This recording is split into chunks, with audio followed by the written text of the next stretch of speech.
Sebuah senjata diduga airsoft gun yang ditemukan di lingkungan SMA Negeri 72 Jakarta.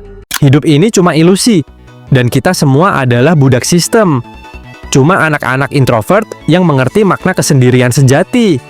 Pernah dengar kalimat-kalimat ini, terutama dari anak yang usianya baru belasan tahun. Atau mungkin Anda sendiri pernah mengalaminya. Kita bicara tentang fenomena bocah sok edgy di masa sekolah menengah pertama, SMP. Mereka adalah para pemberontak kecil yang berusaha keras, terlihat dingin, sinis, dan di atas norma-norma biasa. Kenapa sih fase ini seolah wajib dilewati oleh hampir setiap anak yang menginjak usia 13 hingga 15 tahun? Apakah ini cuma sekadar ikut-ikutan tren? Atau ada ledakan hormonal dan perkembangan kognitif yang membuat mereka terdorong untuk menjadi dark dan deep? Mari kita telanjangi mengapa kegelapan dan sinisme tiba-tiba jadi gaya paling keren di koridor sekolah. Fenomena sok edgy di SMP bukanlah sekadar lelucon atau bahan bully semata. Ini adalah cerminan langsung dari masa perkembangan paling krusial dalam hidup seseorang. Masa remaja awal, sekitar 12 sampai 15 tahun. Di masa ini, anak mulai transisi dari berpikir konkret ke berpikir abstrak dan filosofis. Mereka mulai mempertanyakan otoritas, norma sosial, dan identitas diri. Topik ini penting karena perilaku edgy ini adalah mekanisme pertahanan diri sekaligus upaya untuk menemukan posisi unik mereka di dunia. Di satu sisi, mereka sedang melalui krisis identitas. Di sisi lain, tekanan kelompok sebaya, peer pressure, untuk tampil berbeda sangat besar. Jika kita memahami akar psikologisnya, mulai dari peran hormon, perkembangan otak, hingga pengaruh media sosial, kita tidak hanya akan berhenti menertawakan mereka, tetapi juga dapat membantu mereka menavigasi fase yang penuh gejolak ini dengan lebih sehat. Alasan utama anak SMP menjadi sok edgy adalah perkembangan kognitif yang eksplosif. Mereka baru saja memasuki tahap operasional formal Piaget, di mana kemampuan berpikir abstrak mulai terbentuk.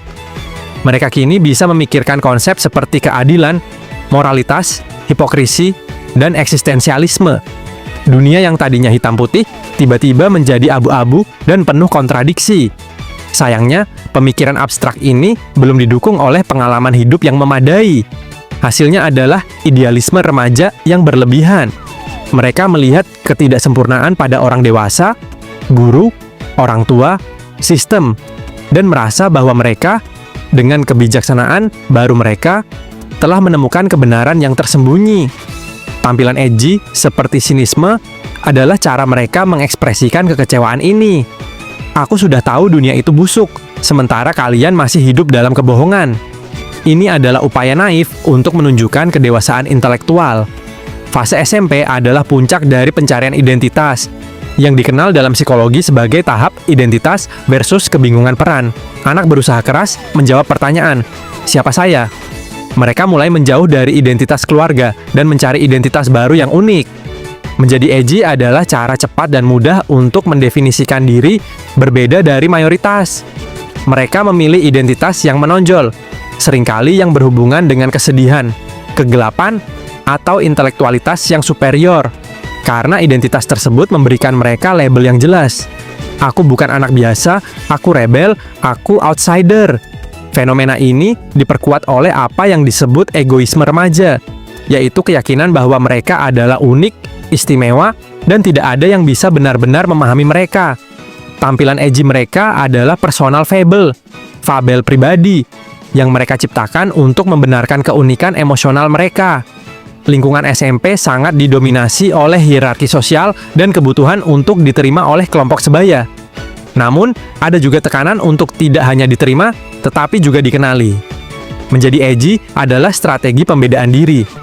Jika semua orang suka K-pop, menjadi edgy berarti hanya mendengarkan musik indie underground yang tidak ada yang tahu. Jika semua orang peduli tentang nilai, menjadi edgy berarti mengklaim bahwa sekolah adalah sistem yang menindas. Dengan memilih jalan yang tidak umum, mereka menciptakan niche eksklusif mereka sendiri, di mana mereka dapat merasa superior dan mengendalikan narasi sosial.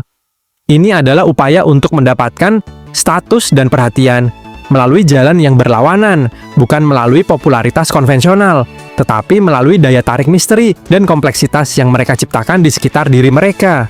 Media sosial memainkan peran besar dalam memvalidasi perilaku edgy. Anak-anak SMP terpapar pada apa yang disebut coolness ekonomi, di mana sinisme, nihilisme, dan keputusasaan seringkali dianggap sebagai hal yang stylish dan keren secara online.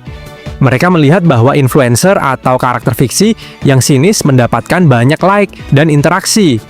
Hal ini mendorong mereka untuk meniru gaya bicara dan cara pandang tersebut, karena itu adalah mata uang sosial yang berharga.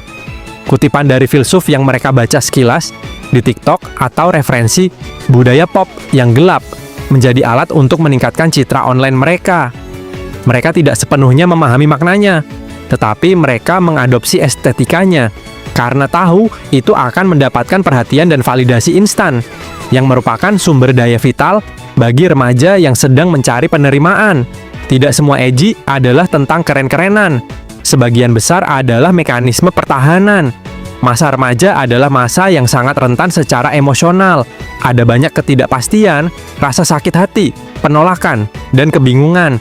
Menampilkan diri sebagai sinis, apatis, atau tidak peduli adalah cara untuk melindungi diri dari rasa sakit. Dengan bertindak seolah-olah mereka sudah tahu segala sesuatu itu buruk atau tidak ada harapan, mereka secara tidak langsung meminimalisir dampak kekecewaan di masa depan. Jika mereka sudah mengklaim bahwa dunia ini kejam, maka kegagalan dan penolakan tidak akan terlalu menyakitkan. Perilaku edgy berfungsi sebagai perisai emosional yang mencegah orang lain terlalu dekat, menjaga jarak, dan memberikan mereka ilusi kendali atas kerentanan batin mereka. Intinya, kenapa anak SMP suka sok edgy? Ini adalah perpaduan psikologi dan sosial. Pertama, karena lompatan kognitif yang menciptakan idealisme mentah. Kedua, karena dorongan kuat pencarian identitas yang membutuhkan label yang berbeda. Ketiga, karena tekanan sosial untuk membedakan diri dan menonjol. Keempat, karena media sosial memvalidasi dan mengkomodifikasi kegelapan sebagai hal yang keren. Dan kelima, sebagai mekanisme pertahanan untuk melindungi kerentanan emosional mereka. Jadi, perilaku edgy adalah ekspresi yang kurang matang dari proses psikologis yang sangat penting dan kompleks. Itu adalah teriakan untuk dipahami, bukan hanya untuk dihakimi. Fase edgy di SMP itu seperti lubang hitam, gelap, penuh misteri, dan terkadang menyebalkan. Tapi itu adalah bagian penting dari alam semesta perkembangan diri. Ini adalah latihan mereka menjadi individu yang kompleks. Dalam beberapa tahun, kutipan-kutipan sinis itu akan digantikan oleh perspektif yang lebih matang, dan fashion gelap itu akan bertransisi menjadi gaya yang lebih personal. Tugas kita bukan menghakimi, melainkan memberikan ruang aman bagi mereka untuk bereksperimen dengan identitas mereka. Karena tanpa fase edgy ini, mereka tidak akan pernah benar-benar menemukan siapa mereka sebenarnya. Sampai jumpa